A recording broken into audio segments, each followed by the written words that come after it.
Hello বন্ধুরা, আজকে আপনাদের সেকেন্ড এসএলএসটি নিয়ে আমি আপনাদের অনেকগুলো প্রশ্নের উত্তর দেব, যেগুলো বারবার আপনারা কমেন্টে করছেন এবং সেগুলো আমি তথ্য নিয়ে তবে আপনাদের এই ভিডিওটা করছি। তো যেটা প্রথম বলবো সেটা হচ্ছে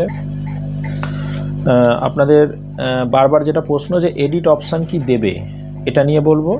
এছাড়া দিলে কবে দেবে, কি এডিট করা যাবে, আর যারা ভুল করেছে তারা কি নতুন করে আবার করতে পারবে, মানে নতুন একটা ফর্ম ফিল আপ আবার করতে পারবেন আপনার মনে হচ্ছে, সেটা কি করা যায় বা করা যাবে সেটা নিয়ে আপনাদের আজকে আমি বিস্তারিত বলবো। তো প্রথম যেটা বলেছিলাম, দেখুন সেকেন্ড এসএলএসটির এডিট অপশান কি দেবে, অবশ্যই দেবে, 100% দেবে। এবং আপনারা আমার যদি বিভিন্ন ভিডিওগুলোর কমেন্টগুলো পড়েন তাহলেই দেখতে পাবেন যে ওখানে অলরেডি আমার অনেক যারা সাবস্ক্রাইবার আছে তারা গিয়েছিল। আমি যেটা আগেও ভিডিওতে বলেছিলাম যে আপনারা একবার ফোনে যোগাযোগ করুন, ফোনে না হলে এসএসসি বোর্ডে চলে যান, এবং সেখান থেকেই তাদেরকে বলা হয়েছে যে নতুন ফর্ম ফিল আপ করতে হবে না, আপনাদের এডিট অপশান আমি দিয়ে দেবো। ঠিক আছে, তো এডিট অপশান দিলে আপনারা তখন সেগুলো এডিট করে নেবেন, তাহলে এডিট অপশান দেবে, এটা কনফার্ম প্রথম। দ্বিতীয় কথা হচ্ছে দিলে কবে দেবে, দিলে আপনার ফর্ম ফিল আপ শেষ হবার পরেই দেবে। ফর্ম ফিল আপের যেটা ডেট যেটা শোনা যাচ্ছে সেটা 1 সপ্তাহ, এবং আগের ভিডিওতে আমি আপনাদের অনুমান করেছিলাম যে 1 সপ্তাহ বাড়তে পারে। যেটা আগামী সোমবারে শেষ হবার কথা সেটা হয়তো আরও 1 সপ্তাহ বাড়বে, এবং এই ডেট পার হবার পরেই কিন্তু দেবে। খুব বেশি দেরি হবে না, হয়তো পরের সপ্তাহে দিতে পারে বা হয়তো আর একটা সপ্তাহ নিতে পারে। তার মানে যদি আপনার 14 তারিখের জায়গায় 21 তারিখে লাস্ট ডেট হয়, তাহলে হয় 22 তারিখ থেকে 23 তারিখ থেকেই দিয়ে দিতে পারে, যদি না দেয় তাহলে তার পরের সপ্তাহে মানে 28 29 তারিখ থেকে দিতে পারে, কারণ বেশি দেরি করা যাবে না, এটা জানেন।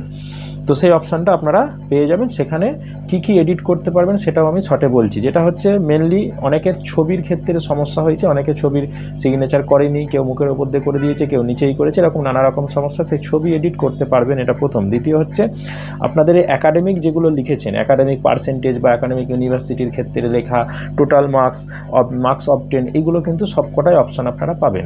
ঠিক আছে, আর পাবেন না যেগুলো হয়তো নাম, বাবার নাম, ঠিকানা, এই সবগুলো হয়তো এডিট নাও অপশান আসতে পারে। তাহলে ফটো, সিগনেচার, একাডেমিক, এগুলো সব আপনারা কিন্তু এডিট অপশানে পাবেন। পেমেন্টের ক্ষেত্রে কারো কোনো সমস্যা হলে সেটাও আপনারা অপশান পাবেন, হয়তো পেমেন্ট করতে পারছেন না সেটাও করতে পারবেন। তো এটাই ছিল। তারপরে যারা ভুল করেছে তারা কি নতুন আবার করতে পারবে, মানে ধরুন আপনি এত বড় ভুল করেছেন যেটা এডিটে হয়তো আসবে না, বা হয়তো আপনি ভাবছেন যে আমি আর একটা নতুন করে নিই, করতে পারবেন, সমস্যা কিছু নেই। আপনাকে যেটা করতে হবে, আগের ফর্মটা যেভাবে ফিল আপ করেছেন, যে ফোন নাম্বার ইমেল আইডি দিয়েছেন, আর একটা নতুন আপনার ফোন নাম্বার ইমেল আইডি দিয়ে ফর্মটা ফিল আপ করতে হবে, এইটাই বিষয়, অন্য কিছু বিষয় নয়। তো আপনারা যদি চান তাহলে আপনারা সেটা করতে পারেন। যে আপনার যদি খুবই ভয় লাগে বা মনে হয় যে এটা এডিট অপশান দেবে কি না দেবে ঠিক নেই, কারণ এডিট অপশান যখন দেবে তখন কিন্তু নতুন ফর্ম ফিল আপের সময় পার হয়ে যাবে, ভালো করে বুঝে নেন, এইটা মাথায় ভালো করে ঢুকিয়ে নেন।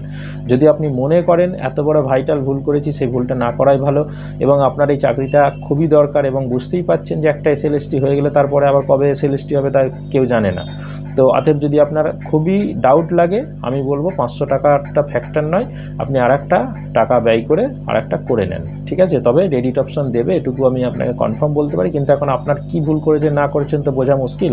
এখন সেই ভুলটা শুধরানো যাবে কি না যাবে, নামের ভুল বা না বাবার নামের ভুল, অনেক কিছু অন্যান্য, সে ভাইটাল ভুল হলে কিছু করার নেই, ক্যান্সেল হলেও হতে পারে। তো সেক্ষেত্রে আমি বলবো যে নতুন করে নতুন ইমেল আইডি, নতুন মোবাইল নাম্বার দিয়ে আপনি ফর্ম ফিল আপ করে নিতে পারেন।